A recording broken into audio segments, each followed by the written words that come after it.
As I'm sitting there with a severed head in my hand, talking to it, or looking at it. And I'm about to go crazy, literally. I'm about to go completely flying the loose and just fall apart. I say, wow, this is insane.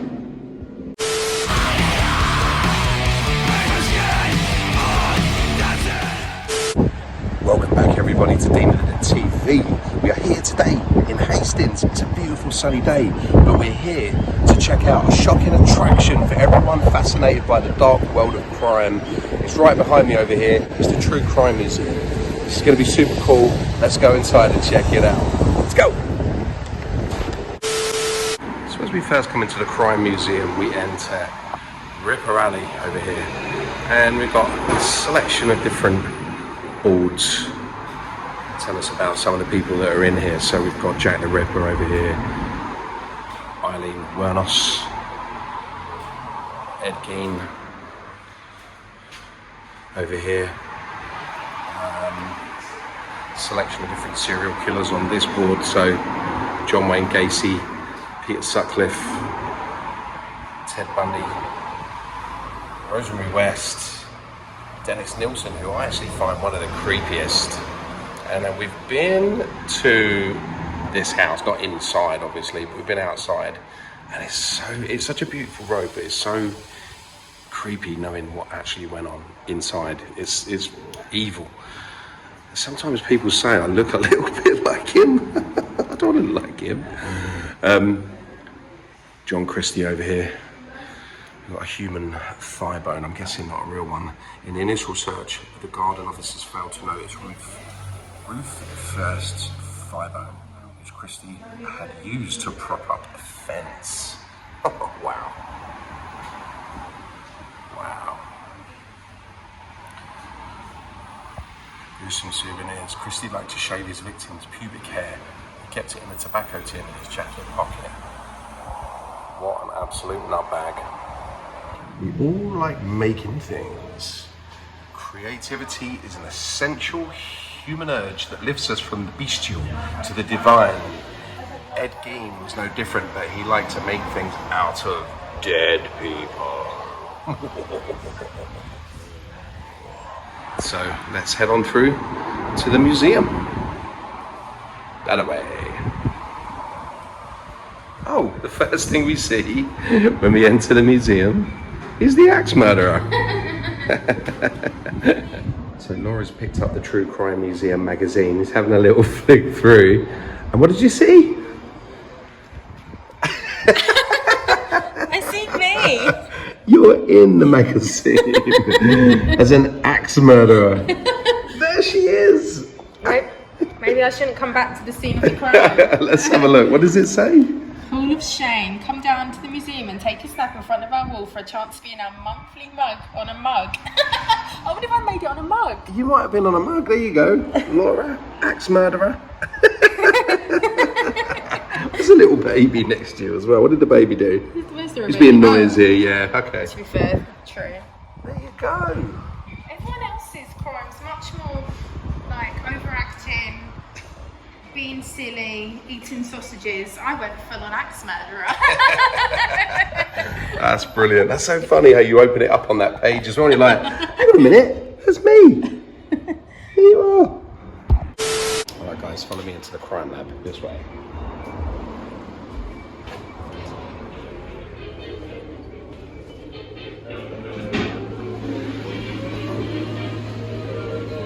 Okay, check this out over here. Give this a go. How's your nose? How's your sniffing skills? You do like, you sniff all the time, it annoys me. It's true, yeah. Okay, so using your sniffing skills to detect the smells in the containers below, lift the flaps to find out what each smell is. It's going to make me gag.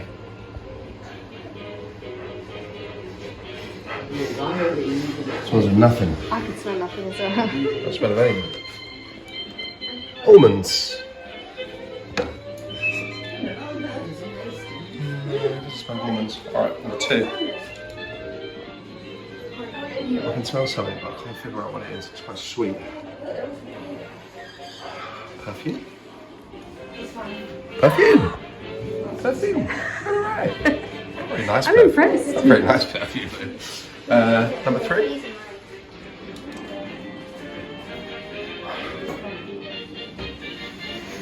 It smells like number 1. Nothing. That's what I do. Cooking oil. I wouldn't even know what that smelled like.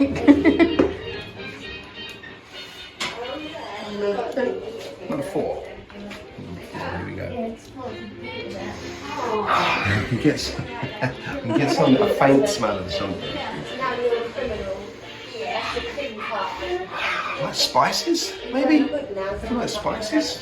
Dun, dun, dun. Curry powder. You're good at it. Pretty good at this. Pretty good at this.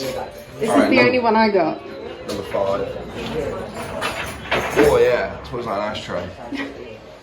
Tobacco, ashtray. Tobacco. Yeah. Yeah, that's quite potent on that one. Let me smell that. 3 out of 5? 3 out of 5. I mean, that's I possibly could have got 5 out of 5 if the other 2 had a smell. They really smell amazing. But yeah, they did pretty good. You're part dog. They're pretty good. I'm part dog. Alright, test yourself. Do you have, Laura, what it takes to be a detective? I feel like you do. You need excellent observation and recall skills. Open the drawer below. Look at the evidence for 10 seconds. Close the drawer. How many items can you remember? Get under pressure. I feel like you're good at stuff like this. You are good at stuff like Count my 10 this. seconds. Okay, so you open it. I'll count your 10 seconds and then, all right, cool. Ready? Go. Okay, 1, 2, 3, 4, 5, 6, 7, 8, 9, 10. Close that drawer. How many items can you remember? A gun, a picture, a hammer, a ruler, some cards, the thing that you shave with. I don't know. Did I say coins? No, you haven't said coins. Oh no, that's all I can remember. Okay, that's not bad though. 3 more things. Come on, quick. 3 more things. I can't remember, to be fair. You did better than me. No? That's all I can remember. Alright. Okay, 7. You got. Look at the clock. Ah, the biggest thing in there. And The biggest thing in there. a clock. Did you say the gun? Is there a gun? Yeah. The 2 biggest things in there. I think I started with the gun. Oh, well, that's good because you was that's the thing. You was looking at all the finer details, the smaller things. I literally forgot the book. And I didn't see the pipe. Ah, yeah, see, That's okay. nasty. All right, so you That's got, well, you're a sleuth in the making. And considering I didn't even see the 10th object, I'll take it. You're a sleuth in the making. We already knew that. Precious Heineken. Oh, okay, you've got to try and piece the words together. Okay. I'm ready for you. Have your Precious Heineken. Have your precious Heineken. Hand over your... This one's quite fun.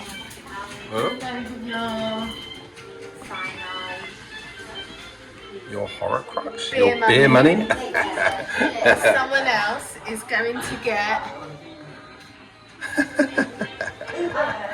Concrete boots. A wedgie. Frisked. Wet. There you go. We have your Precious precious Heineken. Heineken. Hand it over your beer money while someone's going to get wet. Yeah, that makes sense.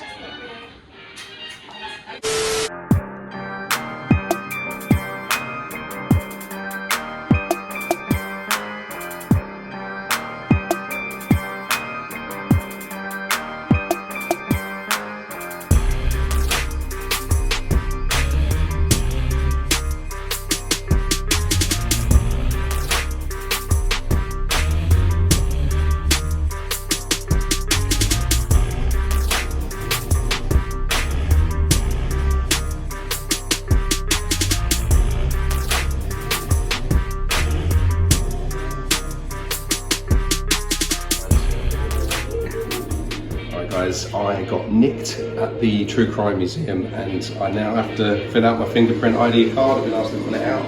So, here we go. What we got? So, right thumb? This one? That's the one. Right thumb. Now, true story, I have actually done this for real, in real life, but on a computer, not this kind of way. This is old school. Okay, right index. This one? Is that index? No. Is that index? That's index. Okay.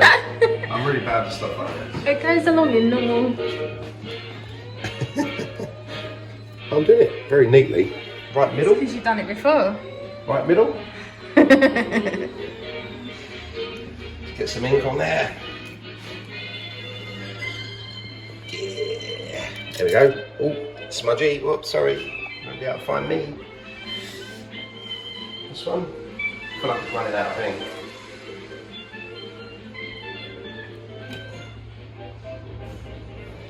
Right, cool. Running out of ink. Okay, left thumb. Okay, this one.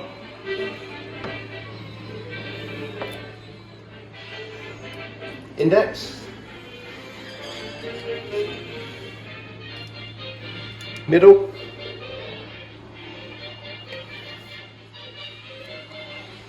This one. Ring finger. Look how dirty mine is. It's a. Okay, so name. Bean chart. Age. Leave that bit out. Eye colour, brown. Hair colour, black.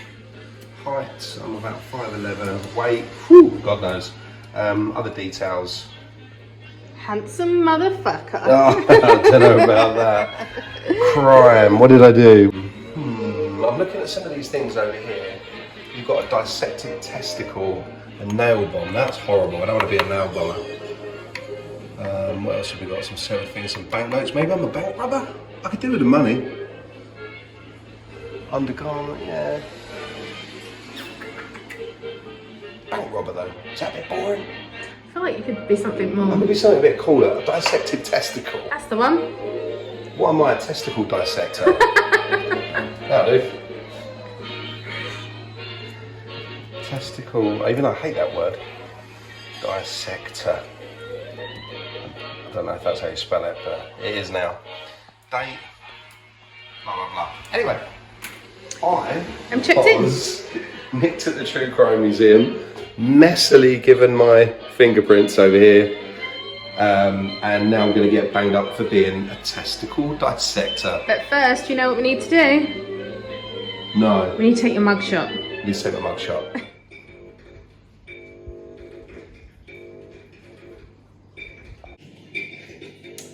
See, that's it. Tailgate me, you end up in the trunk of my car.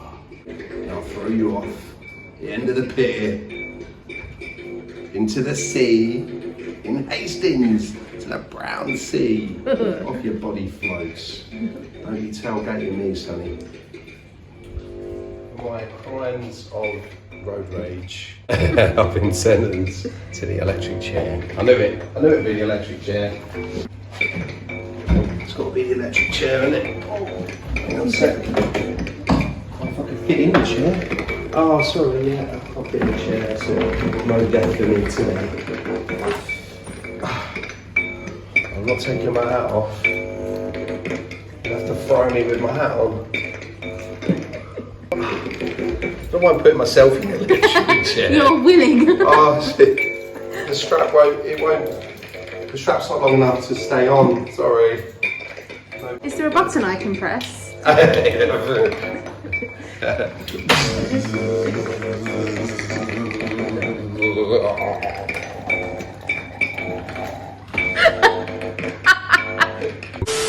What have you found over here?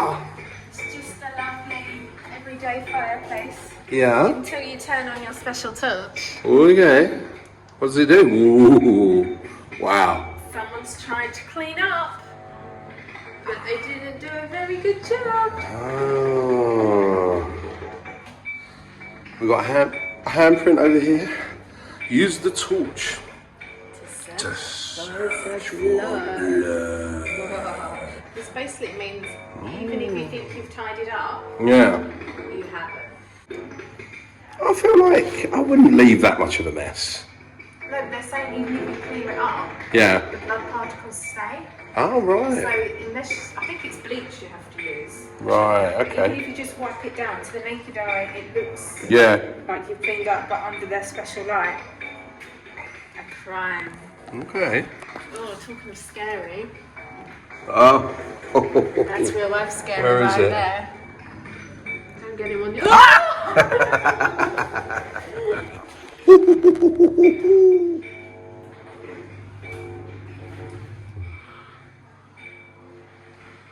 Lots of exhibits in here. Let's have a little look around and see what we got. Let's start over here. Armed robbery. So we've got a Wayne Rooney mask. This mask was retrieved by police at Z&H Polish off-licence in Bradford following an attempted robbery in 2009. A Wayne Rooney mask. Match of the Great Train Robbery. At 2:30 a.m. on the 8th of August 1963, 15 men stopped the London to Glasgow Royal Mail train and stole 2.6 million in cash. That's 10,000 times this bundle of notes. We've got a sawn-off shotgun. We've got a copy of The Train Robbers by Piers Paul Reed, inscribed by train robber Jimmy White.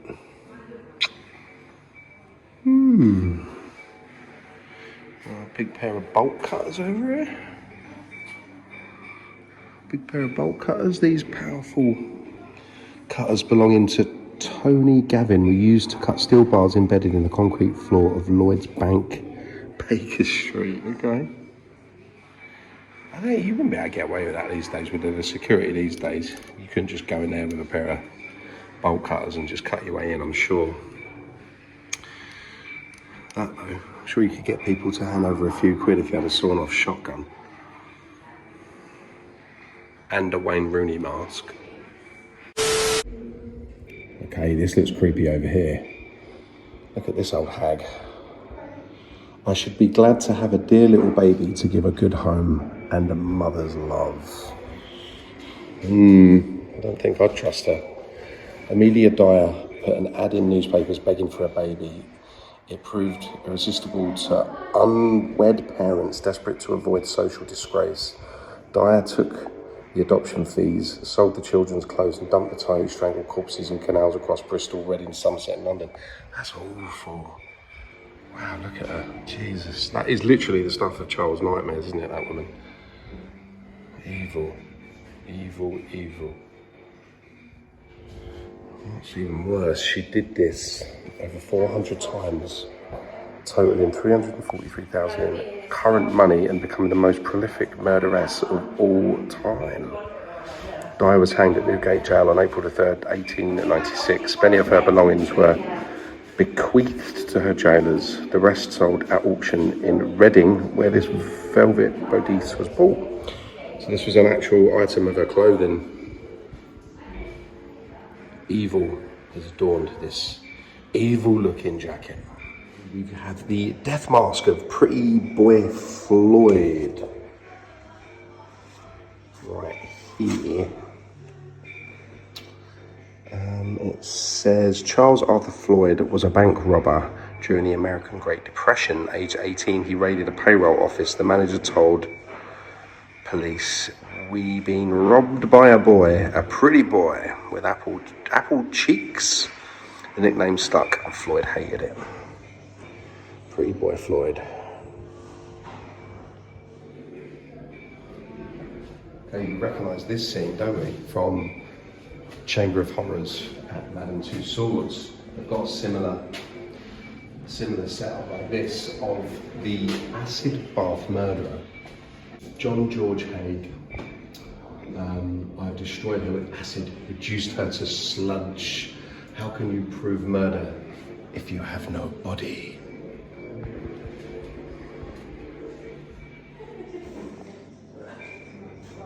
So yeah, his method was devious and brutal. Charm the idle rich, bludgeon or shoot them dead. sell their property and pocket the proceeds, dissolve their bodies in sulfuric acid. Huh, wow. Evil.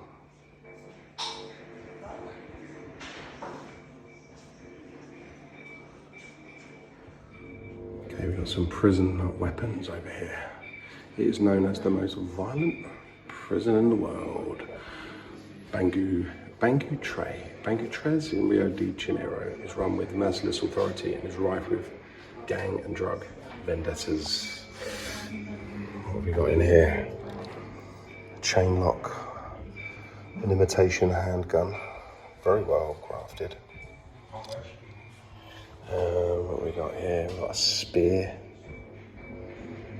Spear over here. What's this? A Soco Ingles punching weapon.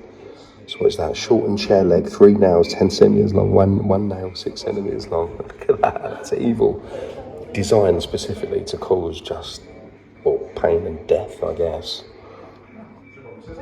Device for electrocution by metal fence or bars. Looks like a guitar pedal. Shank, stabbing weapons. Shank, stabbing weapon. Look, that's a bottle. What's that? A plastic soft drink bottle, cut and sharpened steel rod of, can't see what that says underneath, but yeah, it looks evil. And then you've just got your sort of regular looking knives, shanks, as they call them. Got a bamboo skewer, sharpened table bracket. It's quite creative really when they think what they've got around them, what they can use to make these things. Create from sharpened and shortened kitchen spoon, create from shortened and sharpened hard plastic kitchen spoon. Create from sharpened and shortened kitchen brush with wire bristles, this one over here. Whew. What have you found? This lady who killed her parents. Lizzie Borden. However, it says at the end, the murder house is now a hotel, decorated exactly as it was at the time. Oh, wow. The website boasts that all guests will be treated like family. She killed her entire family. Oh, I've heard of that. I've heard of the Lizzie Borden house. I really want to go there now. I like this too as well. Lizzie Borden took an axe and gave her mother 40 whacks. When she saw what she had done, she gave her father 41. God damn it. And there he is, victim Andrew Borden, in the living room, 41 whacks and dead. And there's a stepmother, victim Abby Borden, stepmother in the bedroom. And do you reckon that's the actual? Doesn't say it's the actual, it's a bit like the one we've got in our garden. Yeah, I collect old rusty tools. And I do have one that looks a bit like this. Maybe you are the axe murderer. It says so in the magazine. It does. Follow me into the death chamber.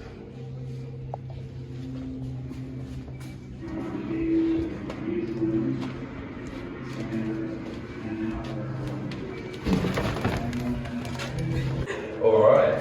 Again, this is quite similar to the display that they've got at Madame Tussauds, isn't it? Where we saw John Haig. This is the bathtub from flat 13, Dolphin House, Poplar, London, D14. It was contract killer John Charles dismembered at least 4 and probably all of his victims in that bath. Is that the actual In bathtub? that bath, that's the actual bath. Yeah. This is the bathtub from flat 13. Oh wow. Hey, look, it says as well, so Charles cut the bodies into small pieces using a saw and burnt them in the fireplace. It took 3 days to reduce each victim to ashes, which he scattered from the window of his car on the A13. On the A13! No trace was ever found. This was the noose used to execute John Louis Constantine. The rope is hemp strand woven and measures exactly 9 feet. Collar area is light and soft enough to reduce abrasion and bleeding to soft tissue around the neck. And here we have the skull of rapist and triple murderer Louis Lefebvre, executed by guillotine at Tours, France in 1916. The French press published a post-mortem photograph claiming the incision across the forehead as evidence of a botched execution. It is actually the result of a brain autopsy conducted to determine biological or medical cause for Lefebvre's crimes. There he is right there. Evil in a box.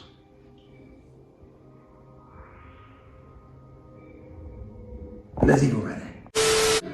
So here we have genuine death bed manufactured for export to use in the Philippines. The accompanying 3-drug delivery apparatus is an accurate recreation. That's this box over here.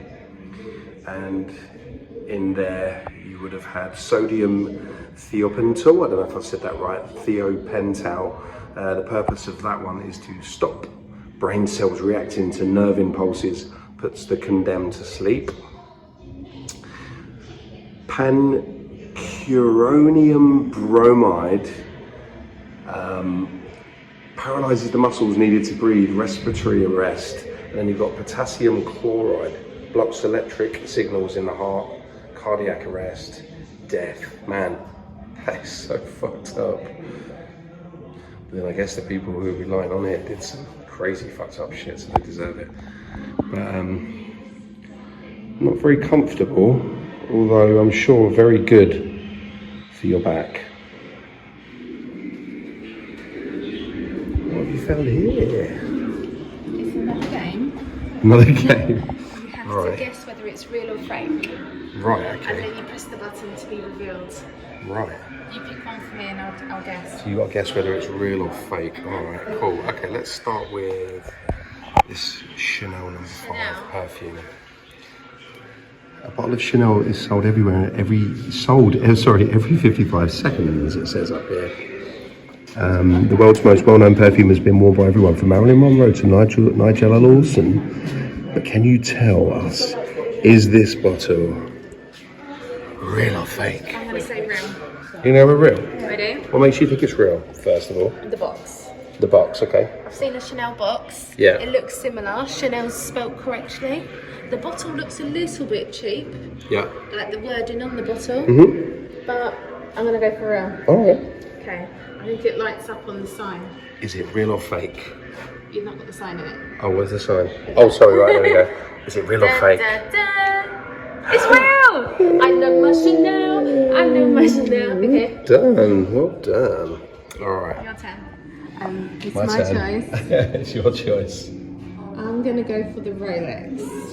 Ooh, the Rolex. Now, I know nothing about watches, although I do know there's a lot of fake Rolexes around. Rolexes are famously expensive, with the most expensive to date fetching around 5 million and some more. Being so that's dollars, around the whopping £4 million. Being so desirable, counterfeiters were never far behind. But is this Rolex fake or real? That's the game. Now, I think like, isn't there something on the back? Like, I think you can tell by the weight, and you can tell by something that's on the back. Quite possibly, but So neither of those will help you right I'm now. going to say, because I can't get to see the back of it, and I can't pick it up to where I have it. So I'm just going to have to take a shot in the dark. And seeing as most Rolexes are fake, and they definitely wouldn't put a real Rolex in this cabinet. True. I'm going with fake. That's a good point. Go for it. I'm going with fake. See. Alright, we've got stars behind bars over here. So we're going to guess who's who. Some of them are easy, some of them not so much. So we'll start over here. Obviously, David Bowie. Daryl Hannah? I think that's Daryl Hannah. Daryl Hannah? Sid Vicious. I'm not so sure about this guy. I don't know who that is. Boston Police, obviously an American guy. Not too sure. He looks a bit like the singer out of Rammstein, but I don't think it is. Oh, it looks like Dan Brownlee. Doesn't it? It's like Dan. Sorry, Dan. Justin Lee Collins. I'm mistaken. It's Justin Lee Collins. Great Balls of Fire. Jerry Lee Lewis. No idea. No, I don't It's know. like a lot of people down the pub. MC Hammer. I don't know that. Fatty Arbuckle or something like that. Something like that. I don't know. Like That's a man. Oh, what's that? Phil I Spector. think that's Phil Spector. I think that's a man. Phil Spector. Yeah. Steven Tyler from Aerosmith. Steve-O. Wait, you just missed one. Oh, sorry. Oh, yeah. Sorry. No idea. No idea. Steve-O, Lindsay Lohan. Good old Beaver. I didn't know he got nicked. He looks stoned as anything. What did he get nicked? What did he get nicked for? I don't know. What did he get nicked for? Look, I bet he got absolutely drilled in jail. I'm annoyed how picture perfect he still looks though. This would be my mugshot. Oh, look, it tells you. Does it tell you? Okay. Alright, so you see which ones we got right. You still filming? Okay, yep, we got that one right. We got that one right. Oh, trespassing, resisting arrest. Yep, we got that one right. First degree murder. Yeah, he got done for murder. Where are we? Igor Stravinsky. Okay, so it's not Dan Brownlee. Justin Lee Collins, causing fear of violence and simple things. Phil Spector, second degree murder. Yeah, Fatty Arbuckle, I got that right. Rape, manslaughter. MC Hammer, obstructing police, charges drops. Stuart Hall. Who's that? Which one did we miss there? Oh, that's the older guy. Jerry Lee Lewis, yeah. Drunk in possession of a firearm. Steven Tyler, possession of marijuana. Steve-O, public city. I mean, come on. Reckless driving and being a cunt. Oh, sorry, no, driving under the influence. Oh, where? Oh, it's because they keep. Oh, yeah, there's no gap. It's because there's no gap. Billie Holiday. Because there's no gap. Sorry, Billie Holiday. Billie Holiday, possession of narcotics.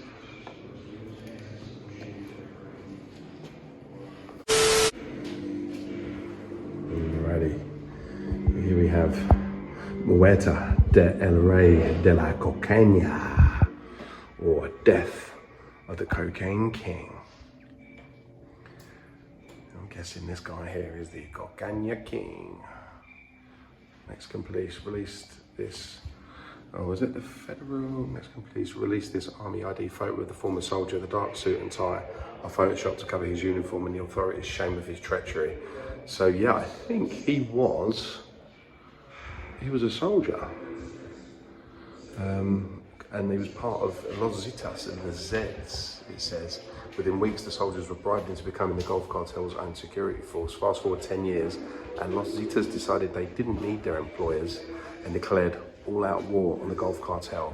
Atrocities and massacres rage as each side battles for every cocaine dollar.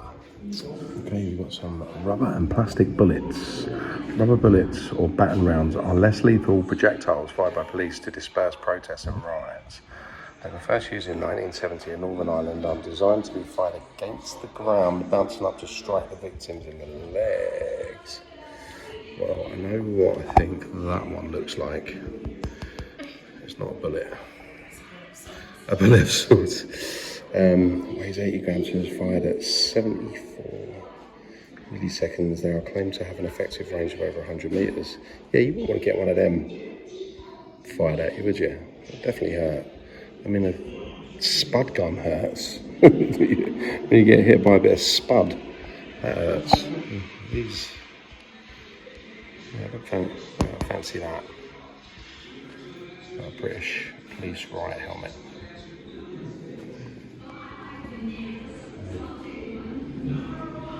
So, art of murder. So, what we got here? Untitled felt tip on paper. Otis E. Toole. Oh, so this is all the artwork from all the killers. He was a serial killer. Otis Toole. I've not heard of him, actually. I've heard of Henry Lee Lucas. I've heard of Henry Lee Lucas, yeah. I've not heard of Otis Toole. Yeah. He was a very bad man.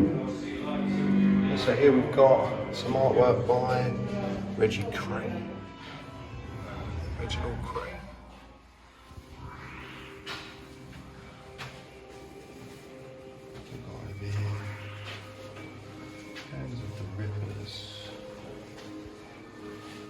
Untitled Blood on Paper.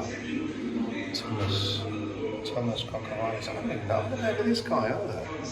I need to brush up on some of my serial killers. I've got loads of books and doors under these guys. I've heard of him though. This guy. This guy right here. Oh wow. So these are actual designs. Look at this. Okay. These are actual letters written by the master. That's crazy. He's terrifying. He scares the life out of me, this guy.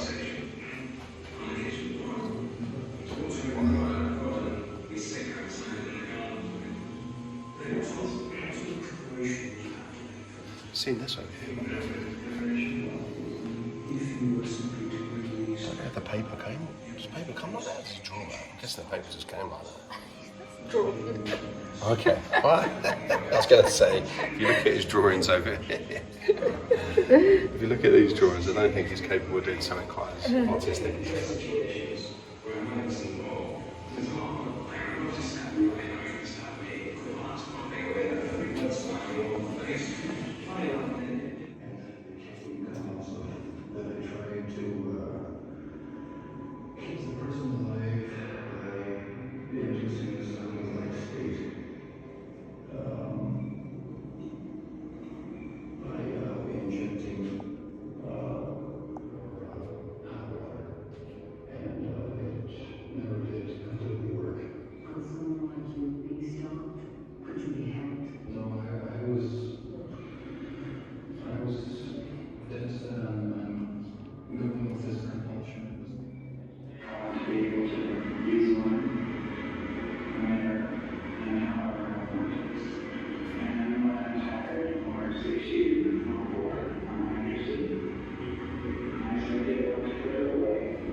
So we've got some artwork here by Charles Bronson. Bedlam. Original artwork, 2009, ballpoint, felt tip, and pencil on paper. This is Michael Peterson, better known as Charles Bronson, is the man dubbed Britain's most violent prisoner.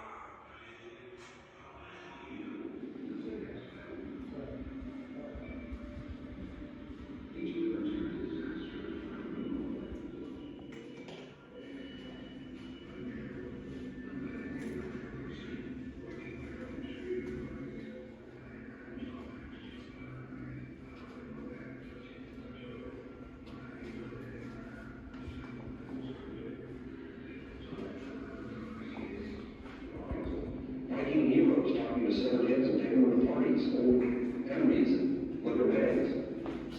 Part of heritage. This is me back then, 1972, 73.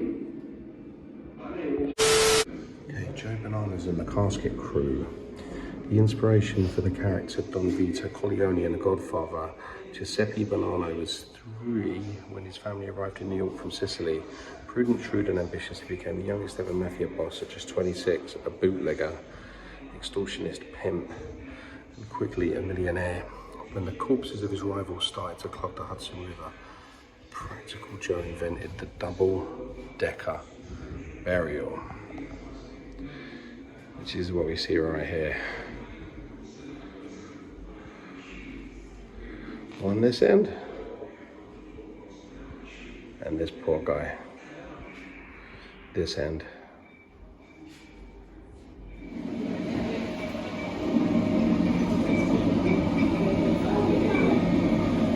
You're not off the river.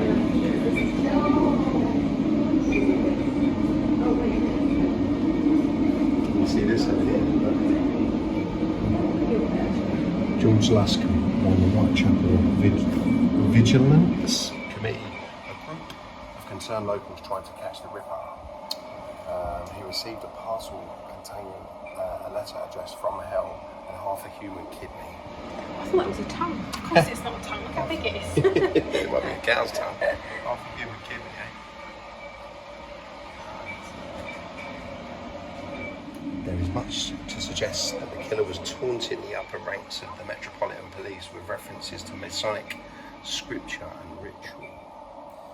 Metal items removed from the victims and placed around the bodies, entrails pulled out and flung over the victim's shoulder, two inverted V symbols cut into Catherine Eddowes' cheeks, Masonic compasses, like this here.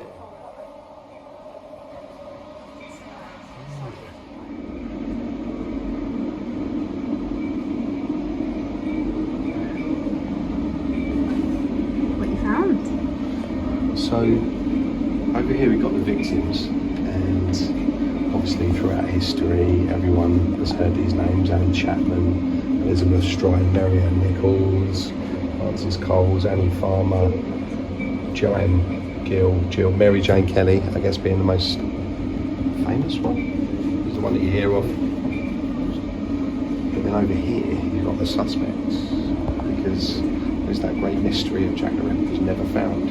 Although here one of the suspects is Jill the Ripper. I like the idea Jack is actually Jill. Jill, right? Jill the Ripper. Joseph Barnett, George Hutchinson, Prince Albert Victor Edwards, George Chapman. I actually think at one point one of the suspects was Lewis Carroll, the guy that wrote Alice in Wonderland. That would explain a lot about that film. It was, yeah. So this is cool. I also have a display case hung out at home. This is cool, isn't it? Jack the Ripper, in 1988, FBI criminal profilers wrote the following description of the Ripper. White male, aged 28 to 36, living or working in Whitechapel, had an absent or passive father, and was sexually abused by his mother.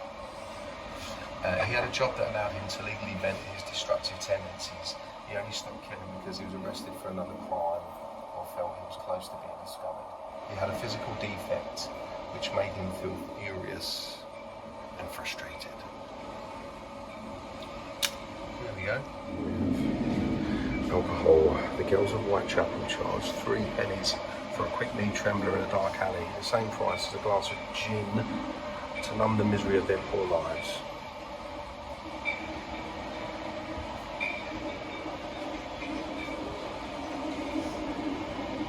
Here we have it.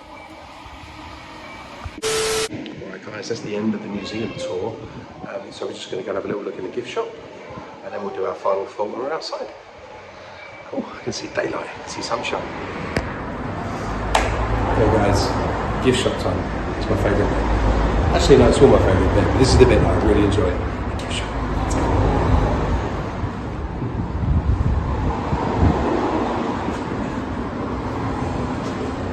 These are cute. Do you know if I can get away with wearing these? That's so cool. Probably I can get away with wearing that. Actually, that look quite cool on the end of a necklace. You like that? Yeah, he's cool. Oh, here, this one. Yeah.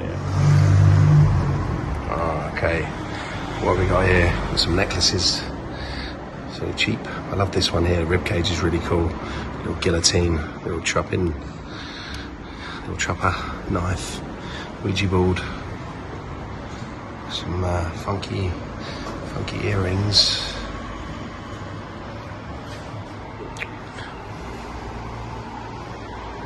Some cool pins as well. I love a pin badge for my pin board.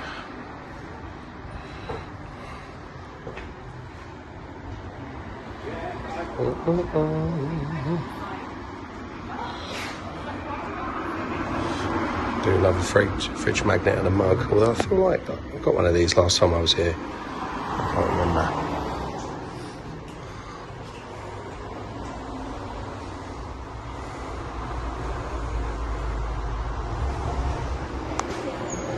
We have Jeffrey Dahmer on a cap, or or actually Evan Peters, but Evan Peters portraying Jeffrey Dahmer. True crime junkie. You inspire my inner serial killer. Many people inspire my inner serial killer, I can tell you that. And this is quite cool. We've got the Jurassic Park sign with the Scream Ghosts serial killer. You sometimes inspire my inner serial killer. You always inspire me. Alright guys, so that concludes our visit to the True Crime Museum. What did you think, Laura? I'll let you go first. I loved it. She loves true crime. She loves it so much. She is an axe murderer. She's actually in the magazine. She's in the True Crime magazine. That was a bit of a shock. That was funny, wasn't it? So funny, yeah. Just opened the magazine up and there she was in the middle. I came a few years ago. It was around COVID time.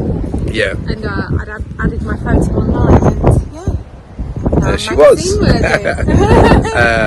Yeah, no, it's great. It's great. We have been before. We came. I think it was around the COVID. It was obviously things were open, and so I think it might have been the back end of COVID. But we discovered it. I can't remember how we discovered it, but we came down to check it out. Because obviously, I don't think at the time you could go abroad. So we came down to the coast.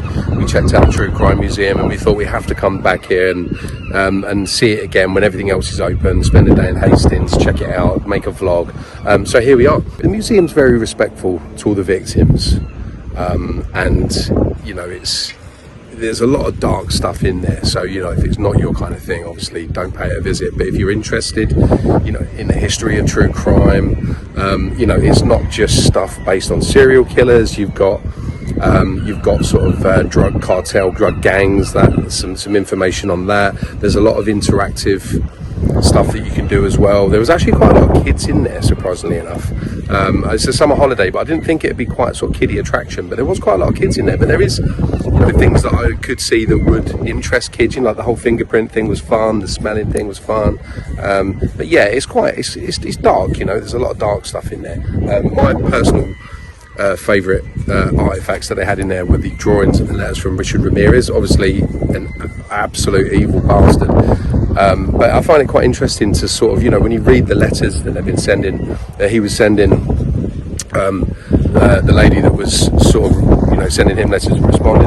It's interesting to kind of see, you know, you get an insight into kind of where he's at, what's going on in his head. Like he kept asking questions. He mentioned that Def Leppard were playing the concert, you know, and he was asking a lot of questions because he obviously wanted to respond. He wants to keep a conversation going. So it's quite interesting to see like where his mind was at. You know, this is a serial killer. You know, this is one of the most, you know, brutal serial killers in history. And here are his handwritten letters. So seeing stuff like that is really interesting. But yeah, it's very dark. It's very macabre. You know, and obviously we don't condone any of the acts of any of these people. But it's definitely worth a visit. You know, if you're into that sort of stuff, if you're into sort of the darker museums. It's not huge. It's quite small. It's really cool because it's all in these sort of little caves. It's sort of they've excavated into these caves and they've kind of, you know, built these little rooms and display cases, and you know, like the electric chair, and you've got the interactive room. So there is a lot to do and see, even though it's in quite a small area. So yeah, I would definitely recommend, if you're into that sort of stuff, definitely come down and check it out. And also, it's in Hastings, and you know, it's beautiful. If you come on a nice sunny day. Now, it looks a little bit like a junkyard, but it's like a boat yard. It's like a boat yard, a boat junkyard. Yeah, exactly. It's just what Laura just said. It's like, I know what you did last summer. I know what you did last summer. You're an axe murderer. That's what you did last summer. I was like, what did I do? I couldn't remember. One thing I found interesting about the whole museum is walking around, it's like it was 95% men. Yeah. That are these crazed psycho killers. I'd say it's probably more. So it was like 98% men. I mean, you've got Eileen Wernos, is one of the most famous serial killer females. But yeah, it's literally all men. It's all men. Definitely. But anyway, yeah, definitely come and check it out. It's really cool if you're into that kind of thing. Hastings is cool. There's so much to see here in Hastings. And is this guy from I Know What You Did Last Summer? We know what he did last summer. Alright guys, thank you so much for watching.